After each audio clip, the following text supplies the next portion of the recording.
Calimera Calistera, vous, j'espère que vous allez bien, c'est Cassandre et bienvenue sur les news de l'Olympe. Alors, vous allez me dire, bah, tiens, c'est marrant, il a mis son visage. Ouais, forcément, ouais. J'ai pas mis mon visage, j'ai mis mon masque, parce que je l'adore ce masque. J'ai pas l'occasion de l'utiliser assez souvent, généralement à Halloween. Je peux faire des trucs assez cool avec. Je peux changer même le truc. Mais bon, trêve de bazardage. Bienvenue sur les news de l'Olympe. On va parler de jeux vidéo et on va commencer tout de suite avec Suicide Squad, qui est vraiment dans la tourmente. Alors moi, j'ai pas eu l'occasion de faire le jeu. Putain de notification. On va éteindre ça. Hein, voilà. Voilà, c'est mieux. Alors du coup, on a Suicide Squad. Alors, je sais pas si vous l'avez fait, mais moi je l'ai pas fait du tout parce que c'est vraiment pas le genre de jeu que j'ai adoré. J'ai regardé quelques vidéos de présentation et c'est pour moi un jeu qui va très très vite devenir redondant et ça va me casser les roubignoles, mais très très très vite. Alors, tu m'étonnes que Suicide Squad ils sont dans la tourmente. Alors, on va lire. Suicide Squad continue d'avoir des soucis malgré la nouvelle mise à jour. Rien ne semble être au beau fixe, notamment au niveau de la fréquentation des joueurs. On se demande bien pourquoi, hein. On se demande bien pourquoi. Bientôt la fin de Suicide Squad. Bah, il serait peut-être temps parce que là, c'est un massacre. C'est comme Batman Arkham Knight. Euh, je suis désolé, Warner. Quand vous nous pondez un Batman Arkham City, une série de Batman qui est vraiment goldée, magnifique, franchement, en termes de développement de jeux vidéo, c'est d'une technicité mais monstrueuse, c'est du perfect. Et là, vous nous sortez ça des années après, vous avez revu vos standards à la baisse. Non, en fait, vous n'avez pas le droit de faire ça. Ça, c'est interdit. Donc oui, il serait peut-être temps qu'ils ferment les studios, quoi. Cette saison ramène des joueurs de Gotham, mais une version complètement revisitée. L'histoire se déroule dans une réalité alternative, où les batailles contre Brainiac s'est déroulée à Gotham plutôt qu'à Metropolis. Ok, ouais, pourquoi pas, oui, bon, allez, à tester, hein, mais bon, voilà, ça reste quand même foireux, votre truc, quoi. Enfin, bref. C'est ni fait ni à faire, donc un zéro. Voilà. Et puis on a une autre nouvelle concernant la Switch 2, hein, une autre annonce imminente risque d'être dévoilée. Alors Nintendo, ils sont bien sympas de nous sortir des teasers et nous faire de balancer des leaks comme ça dans la nature. Je dis ça au passage, comme ça je dis rien, on sait jamais, hein, c'est peut-être eux, bref, peu importe, c'est de la supputation. Mais en même temps, c'est une technique qui est déjà bien connue, hein. On va balancer une info, on va la laisser traîner dans la nature, et puis on va faire grimper la hype, et voilà. Bref, Nintendo, je pense qu'ils ont déjà fait ce genre de truc, et ils savent comment ça fonctionne.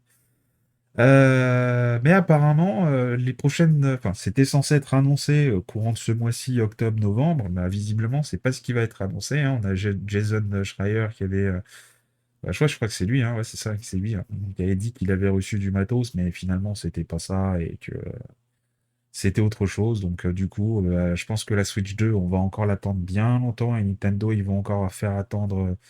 Dire, et pourquoi tu te barres, toi? Reviens ici, reviens ici. Voilà, c'est bon.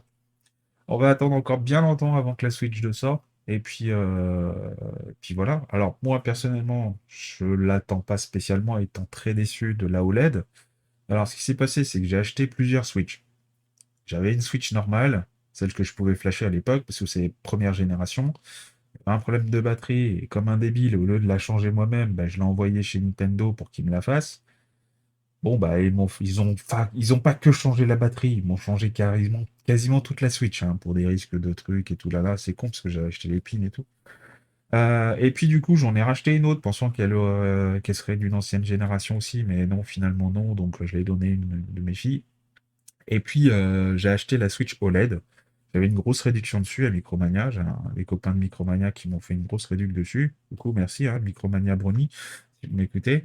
Et puis, euh, et puis, euh, et puis quand il y a eu Zelda Tears of the Kingdom, bah, il y avait une Switch Collector. Et bah, je l'ai prise. Voilà. Donc, elle est là, quelque part. Là, enfin, elle est là, là, juste là, hein, à côté de moi. Et quand elle est sortie, bah, je l'ai mis en stock, quoi. Voilà, je l'ai mis dans mon coin parce que je me suis dit les scalpers, ils vont s'en donner à cœur joie. Et puis j'ai vu les prix grimper. Et puis bon, voilà. Donc ça, pour moi, c'est une Switch de collection. J'avais acheté donc la figurine, la manette, vraiment l'édition collector complète, quoi. Donc je l'ai ouvert Enfin, ouais, je l'ai ouvert parce qu'en fait, c'est pas scellé, hein. Enfin, je l'ai décellé, le truc, mais après, je l'ai recellé. Juste pour sniffer un peu la console, tu vois, histoire de voir comment elle fonctionne. Mais elle a jamais été allumée et tout. Donc voilà, si quelqu'un est intéressé, hein, sachez que je la vends à 30 000 euros. Voilà, Switch de collection. Voilà, vous pouvez la garder 30 000 euros. Voilà. Non, je plaisante, je la garde pour moi. Elle est trop jolie. Bref, voilà, donc la Nintendo Switch 2, bah, je pense on va l'attendre encore longtemps. Mais pourquoi la caméra se barre? Non, mais c'est un truc de fou, ça. Nvidia Broadcast, il va falloir faire une mise à jour, là. Bref, alors on va passer à la news suivante. Alors, qu'est-ce qui se passe là sur jv.com? Le journal Jason Schreier alarme sur de l'état des divisions de jeux Xbox. Alors c'est vrai qu'on a entendu pas mal de choses parler. Il y a énormément visiblement de problématiques dans les studios de jeux vidéo où ils ont un petit peu des problèmes pour les jeux. Mais bon, pour moi, c'est du flûte-à-clic, hein, on peut dire le mot. C'est du flûte-à-clic pour moi parce que bon, bah, je pense que Microsoft, c'est quand même une des entreprises de jeux vidéo qui a les reins les plus solides. Ils ont papa Microsoft derrière, qui peut mode voilà. Donc faut pas trop s'inquiéter. Puis Microsoft, ils tiennent le bon bout, ils ont une stratégie bien définie. Là où les autres entreprises dans le même secteur vont généralement garder une allure, essayer de garder une allure constante et sauter le plus d'obstacles possible. Microsoft, eux, ils font tout l'inverse. Eux, ils vont reculer à fond, mais vraiment bien reculer, et ils vont taper un gros sprint et ils vont sauter, et ils vont dépasser son monde. C'est comme ça que Microsoft fonctionne. On l'a vu hein, avec le Game Pass, où ils ont reculé à fond, ils ont dépensé des milliards et des milliards, j'exagère, mais des millions et des milliers et X pour pouvoir justement appâter un maximum de jeux, appâter un maximum de joueurs avec des prix qui défient vraiment toute la concurrence. Et, pour un game service, pour une plateforme de service de jeux vidéo, là franchement, il n'y a pas à dire, hein. Le Game Pass, ça reste le truc le plus rentable. Même si vous aimez pas l'écosystème Xbox, vous avez des jeux Day One, des jeux quand même de quali, vous avez des jeux vraiment très sympas. Et en plus de ça, ils ont ouvert la division Xbox, certains jeux sur le store PlayStation. Alors n'en déplaise les kikoulol qui vont dire ah non, c'est plus une Xbox, nanana, c'est plus des exclus Xbox. Bah, en fait, si vous êtes malin et vous comprenez bien, ça reste toujours des exclus Xbox. Ouais, parce qu'à partir du moment que vous payez pas pour y jouer, bah, c'est une exclus Xbox. Vous êtes privilégié. Vous êtes privilégié pour avoir quelque chose, pour avoir ce service, pour avoir la possibilité d'y jouer bah, sans payer quoi que ce soit. Là où les joueurs Sony, eux, bah, à chaque Call of, ils vont devoir raquer. Vous avez pensé à ça? Ça reste toujours des exclus, hein? Hein? N'oubliez pas. Alors bon, le flux tactique, Xbox, division Xbox dans le chaos, etc. Je pense qu'il y a un gros raniement avec les différents rachats qui ont eu lieu. En espérant que Microsoft rachète Ubisoft, parce que Microsoft, mine de rien, ils sont en train de se débarrasser du DUI, diversité, inclusivité, machin truc de Neglaoui et de wokisme. Progressivement, ils se rendent compte que ça sert à rien et que c'est pas utile. Donc voilà. Donc Microsoft, moi j'ai toujours confiance. Et je vous dis honnêtement, clairement, j'ai une Xbox, je l'allume jamais.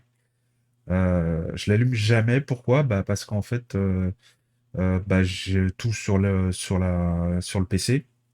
Je l'allume uniquement quand je sais que je l'allumerai uniquement quand ma fille voudra jouer à des jeux comme Tekken avec moi où je pourrais lui ça va de sa race. Mais sinon voilà, mais sinon c'est prévu, pas pour l'instant. Ensuite, on a une nouvelle mise à jour de Diablo. Alors moi je suis un grand fan de Diablo hein, depuis Diablo 1, premier du nom, hein. J'ai même des bouquins Diablo, hein, ils sont très très rares. Et qui sont excellents d'ailleurs. Si vous avez la possibilité de les acheter sur la Fnac ou sur le Amazon, n'hésitez pas, c'est vraiment des super livres. Foncez. Et voilà. Diablo qui m'avait un petit peu déçu en cette saison, enfin la saison précédente était sympa, qui était cool. Les deux précédentes saisons étaient vraiment sympas. Il y avait vraiment du nouveau, il y avait vraiment une volonté d'écouter les joueurs, etc., etc. La dernière saison était vraiment très intéressante, mais le seul problème, c'est qu'on se lasse très vite. Alors moi, je suis pas quelqu'un qui me lasse, enfin si, je suis quelqu'un qui me lasse très vite, mais je sais pas, j'ai plus de 3000 heures sur Diablo 3, par exemple où bah, c'était des failles à répétition, c'était des trucs, et je m'en lassais pas.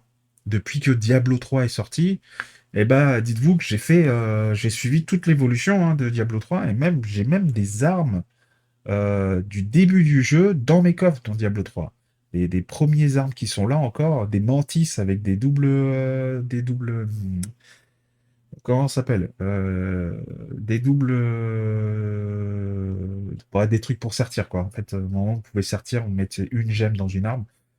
Sur les mantis, on pouvait en mettre deux, et là on pouvait dash à fond. Bon, ça a été un petit peu nerf, mais je l'ai gardé pour la collection.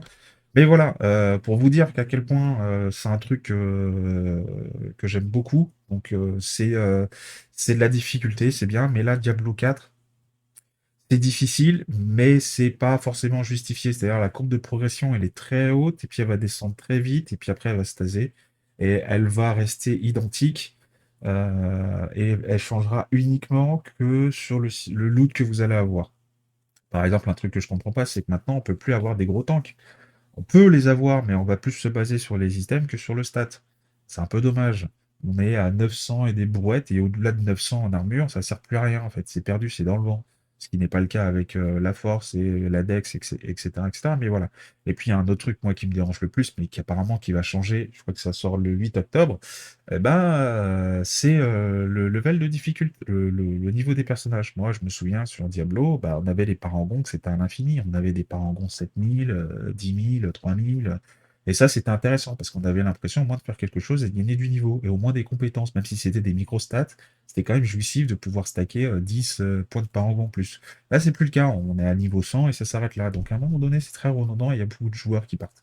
Donc, ça, c'est un peu mon cas. En tout cas, ce qui est sûr, c'est que Diablo 3, Diablo 4, les bandes annonces sont toujours excellentes. Blizzard, vous êtes toujours au top là-dessus. La division Diablo dans Blizzard fait vraiment de très bon travail et ils mettent le joueur au centre du jeu. Et en écoutant la communauté avec les PTR qui sont différemment, enfin, qui sont mis à disposition du public pour qu'ils puissent tester et donner leur avis. Et ça, c'est vraiment très intéressant. Et puis on a une autre news encore. Moi, je suis un grand fan aussi de jeux de voiture, hein, Assetto Corsa. Hein. Vous avez sans doute vu l'annonce. Si vous ne l'avez pas vu, franchement, allez le voir, Assetto Corsa. Evo, juste le trailer magnifique. Gran Turismo, Xbox, enfin Gran Turismo et Forza Motorsport et tous les autres simus vont avoir un petit peu du grain à remoudre et puis surtout vont avoir la possibilité de montrer aussi de quoi ils sont capables, c'est-à-dire qu'ils vont pouvoir sortir une nouvelle version ou se lancer à travailler sur une nouvelle version si c'est pas déjà le cas. Pas de contact dans ce milieu-là, malheureusement. J'aimerais bien. J'aimerais vraiment bien bosser un de ces quatre pour Assetto Corsa, parce qu'Assetto Corsa, quand on fait de la modélisation pour les jeux de voiture, on va beaucoup faire de la hard surface. Alors la hard surface, c'est vraiment je sais pas trop comment vous le décrire avec des termes trop techniques, mais si vous prenez par exemple Starfield, quand vous rentrez dans le vaisseau, vous voyez la chaise, bah, toute la modélisation qui est sur la chaise, bah, c'est ça, de la hard surface. C'est quelque chose qui n'est pas, c'est quelque chose qui n'est pas organique. C'est vraiment très technique, avec de la géométrie un peu poussée. Voilà. Donc la hard surface, ça c'est quelque chose que j'adore faire, la hard surface, et voilà. Donc voilà. Sur la modélisation de voiture, moi j'aime bien, j'en ai jamais vraiment fait, je vais peut-être me lancer, on sait jamais, j'avais fait déjà une Twingo à l'époque, que j'avais défoncé, j'avais fait un rendu dans la forêt, un peu avec des arbres, tout ça et tout, mais bon voilà. Donc voilà, donc Assetto Corsa est prévu pour 2025, donc il sera sur les consoles. Je sais pas s'il y a un droit ou pas, mais en tout cas je vous invite à aller regarder sur Steam la présentation qui est vraiment très belle. Regardez-la en 4K. Si vous avez une télévision 8K, bah, regardez-la en 8K, c'est très beau. Et puis voilà. Et qui est-ce qui a une télévision 8K? Bah moi, j'ai une télévision 8K. Voilà. Elle est plus grande que moi et pourtant je fais presque 1m80. Enfin, je fais 1m84. Ouais, ouais, et d'ailleurs, c'est une super télé. Samsung, merci Samsung, je suis pas un grand fan, mais là, vos télés sont vraiment top, quoi. Donc Assetto Evo, voilà, qui sera disponible en 2025. Vous pouvez déjà le mettre dans votre preview, enfin dans votre wishlist sur Steam, etc., etc. Alors, pour moi, sur Assetto Corsa, c'est des jeux où on va vraiment brancher le volant, on va s'éclater dessus avec un siège baquet, tout ça. Si c'est pour jouer à la manette, moi je sais que mon père est un grand, grand fan de voitures. Lui, il est réglé comme une horloge. Le matin, c'est Forza Motorsport, et il fait ses courses en ligne, il fait ses courses, ses records, il note tout ça sur un cahier avec ses réglages et tout. C'est vraiment un acharné et il fait ça depuis tous les Forza Motorsport. Donc voilà, il est généralement parmi les top 20 en termes de classement. Je parle pas français, je parle généralement, voici européen. Il est dans les top 20. Et donc c'est vraiment un très très bon pilote. Donc voilà, et il est très doué à la manette, ce qui n'est pas trop mon cas. Donc moi j'ai volant, Fanatec et tout ça quoi. Voilà. Et puis on va terminer cette news avec bah, justement une fausse mise à jour Chrome, Edge, Firefox, tout ça. Faites attention, je sais que Firefox est très prisé en France, avec Edge aussi, donc voilà. Faites attention quand vous avez fait votre mise à jour, il y a vraiment des hackers qui sont vraiment très doués là-dessus et qui ont piégé apparemment pas mal de monde, hein. Des cybercriminels cherchent actuellement à piéger des Français avec des fausses mises à jour de Google Chrome, Microsoft Edge, enfin, tous les navigateurs connus en gros, hein. Attention, voilà, les chercheurs de une nouvelle version encore plus redoutable. C'est du Worm Cookie. Alors là, waouh, faites gaffe, hein, le Worm Cookie, c'est assez vénère. En plus, c'est une nouvelle version de Worm Cookie, donc voilà, faites attention. Pour ceux qui savent pas, hein, le Worm Cookie, bah, c'est un truc qui va se mettre à l'intérieur de votre PC sans que vous vous en rendez compte. Et puis, bah, il va transmettre un maximum de données. Et bien souvent, moi j'ai été victime comme ça une fois d'un hack sur un NAS que j'avais. Donc c'était un NAS. Comment il s'appelle déjà ce NAS? Parce que moi je suis passé ces Synology, hein. C'est Quick. Comment il s'appelle? J'ai oublié, bref, j'ai oublié le nom. Et en fait, c'est des marques chinoises. Et eux, en fait, quand on s'inscrit directement, les adresses des serveurs sont directement consultables dans un annuaire spécifique. Et j'avais des attaques en permanence, non-stop, sur mon NAS, jusqu'au jour où justement, bah, ils ont réussi. Et puis du coup, bah, ça a posé un peu problème parce qu'ils m'ont verrouillé des fichiers. Et en verrouillant tous ces fichiers-là, bah, j'avais des documents qui dataient j'avais des rapports photos que j'avais fait à l'étranger et tout ça et tout, des trucs de dingue. Et tout ça, ça a été verrouillé, lock. Donc j'ai pu arrêter l'attaque en débranchant Internet et puis surtout en stoppant la propagation du virus, parce que même off Internet, le virus en question, lui, continue à verrouiller vos fichiers. Donc, c'est-à-dire qu'il va compresser vos fichiers avec un RAW ou avec un 7-zip, et il va supprimer les fichiers originaux, et du coup, il va falloir un code, donc une rançon, pour pouvoir déverrouiller ce qui a été zippé. Donc, c'est un processus qui est long, qui se fait généralement ben, en back office, hein, en backdoor, voilà. Pas backdoor, mais en arrière-plan. Et du coup, bah, moi, je m'en suis rendu compte très très vite. Malheureusement, les fichiers qui ont été touchés, bah, c'était des fichiers photos personnels, de famille, tout ça et tout. Donc très dégoûté, impossible à récupérer. Donc j'ai dû tout supprimer et j'ai dû faire une récupération qui a été malheureusement incomplète. C'est une récupération image. Et en fait, il y a une bonne partie des images qui ont été récupérées, mais c'est une catastrophe parce qu'on n'a plus les historiques, on n'a plus les datas, on n'a que des numéros de fichiers. Et va faire le tri, quoi. Tout est mélangé dans différents dossiers. Il y a 300, 400 dossiers avec différentes tailles de fichiers. Enfin bref, donc voilà, faut pas rigoler avec les antivirus. Si vous avez la possibilité vraiment de faire attention à ça, n'hésitez vraiment pas. Protégez bien votre PC, c'est extrêmement important. Et je parle pas forcément d'antivirus, juste savoir où vous cliquez. Et puis voilà.